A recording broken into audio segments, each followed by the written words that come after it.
Hello everybody, welcome back to another episode of the Undefined Customer and User Experience podcast. We have some exciting things to talk about today, but before we begin, I just wanted to let everybody know that we have a great Discord server and a Discord community, so if anyone wants to join that and talk about all the things that we talk about on the show and more, then go ahead and join that. We would love to have you as part of the community. The link is in the description of this episode. So first up, I wanted to talk about something that I saw yesterday when I was at Kroger. So I went to Kroger yesterday to buy some food, and as I was walking around, I saw in one of the aisles like a pole, and it was this weird thing on wheels, and it was like moving. And as I got closer and I looked at it, and I realized it was a robot. There was an actual robot, like a commercial consumer available to purchase robot in the store, and it looked like it was like checking inventory or something, and it was going about doing its job. I think it was scanning the barcodes of food, and I was like, wow, that is so cool. What is that? I've never seen that before.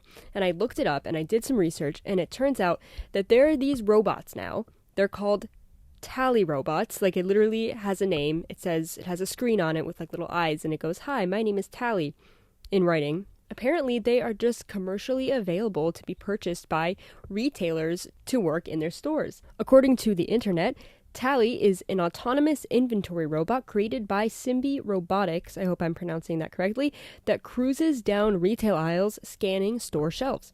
Tally uses computer vision and AI to autonomously audit 10,000 to 30,000 products per hour. The robot spots out-of-stock items, misplaced products, and incorrect prices, feeding this information to store associates so they can restock efficiently. So I guess it doesn't actually replace humans at all. It just makes our jobs and our lives easier. How it works. Tally operates autonomously, navigating store maps while running for up to 12 hours on a single charge. It features 3D depth and 360-degree cameras that can scan items on the lowest shelves to the highest steel bunkers. Using built-in sensors, Tally navigates smoothly around shoppers and emits gentle, non-invasive sounds to alert people to its presence. I can testify to the sounds. This robot is actually so cute. It makes these little chirping and beeping noises as it's, going about its business. I guess the robot equivalent to a human, like, whistling or something.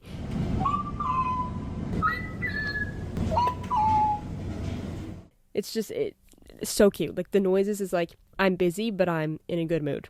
That's how I would describe it. And the way they personified the robot makes it so non-threatening. I mean, nobody would be scared of it anyways. It doesn't even have arms. The newest model, Tally 4.0, features improved physical AI to navigate complex, high-traffic produce aisles and enhanced cameras that capture clearer digital images of the store. Now, I'm like a weirdo, so I went up to the robot. I tried to, interact with it. I tried to see what it was doing. I tried to follow it around the store a little bit from aisle to aisle just to see what it was up to. It's so cute. And apparently they have like a charging dock somewhere in the store where they just go to when they know they're low on battery to recharge. So I don't know. I couldn't find the charging dock, but it's in there somewhere where she takes her naps. I think other people kind of thought it was cool. Some people were looking at it a little bit. I actually saw somebody almost bump into it, which was kind of funny. It's so awesome that these kind of things are finally being used in stores in real life, because this was the kind of stuff that I dreamed about as a kid growing up in the early 2010s to the mid 2010s. This was one of my favorite topics, like domestic robots, commercial robots, consumer robotics. Maybe that's why I like Fruitiger Arrow. Maybe they're related in a way, that in the future we will have these new cool things that will improve our lives and that will bring us closer to that vision of a utopia. And I really hope I run into these guys in more stores. As of now, I think they're mostly in the Kroger family of companies, like Fred Meyer, Ralph's, Albertsons, Kroger. I guess it just depends which part of the country you're in, but these are all like related stores. So they're mostly in these stores right now, but I think they're on the rise. I hope they're on the rise. And even if they're just in these stores, I mean, these are some of the most popular, well-attended grocery stores in all of the US, so that's pretty impressive as is. And that also means that your chances of running into a Tally in one of these stores is pretty high, and it's probably going to be getting higher by the day. So yeah, it's crazy that our children are just going to grow up having always known a Tally, having always known that, yeah, they're just little anthropomorphic robots running around our grocery stores. That's normal. That's always been there. I mean, if that isn't futuristic and Fruitiger Arrow, I don't know what is. Next, I wanted to talk about Liberty Mutual. They just created a new mascot, a new character for their company, which is featured in several ads now that I've seen on TV.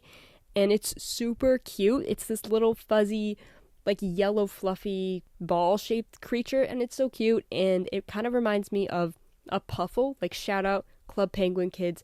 It really looks like a Puffle, but like a realistic Puffle, if that makes sense. Like if you turned the 2D Puffle into a 3D, fully realistic texture creature, then that is that. It is a real life Puffle. They named it Liberty Bibberty, which is like the tagline that it says in the ads.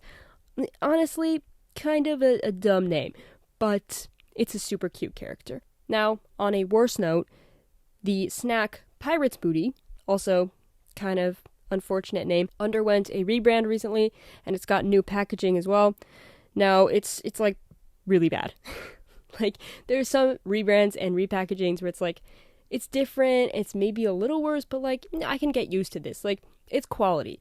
And maybe there wasn't any reason to change it, but you know, I see the artistic value in this. I see how they've improved in some way. This case, like, I'm sorry, like, no, I don't know what was the motivation or intention behind this besides just change itself. The most probable thing I can think of for this rebrand was maybe millennial parents were complaining that the pirate looked too scary for kids. Maybe it was some sort of gentle parenting mafia, like, lobbying for this. But seriously, it's pretty unnecessary. It's not like it's the worst packaging design ever, but the old packaging was just so cute and iconic. The classic cunning pirate and the whole beach scene has been replaced by an empty gray box with a 3D rendered version of the iconic pirate. It does not look cunning anymore. It looks more like it belongs on a sugary cereal box. Like, it's a cereal box pirate now. I'm not going to bash it too much because there are real people and artists and teams behind this, they thought of the idea. But, yeah. Well, that is all for now in the world of customer and user experience. I hope you enjoyed this episode, and I'll see you in the next one. Bye. If you write a 5-star review on whichever platform you're listening on, I guarantee to read it out loud on the next show. And of course, my YouTube and other social media accounts are always linked down below if you're interested in additional content or just want to reach out. Thanks for listening.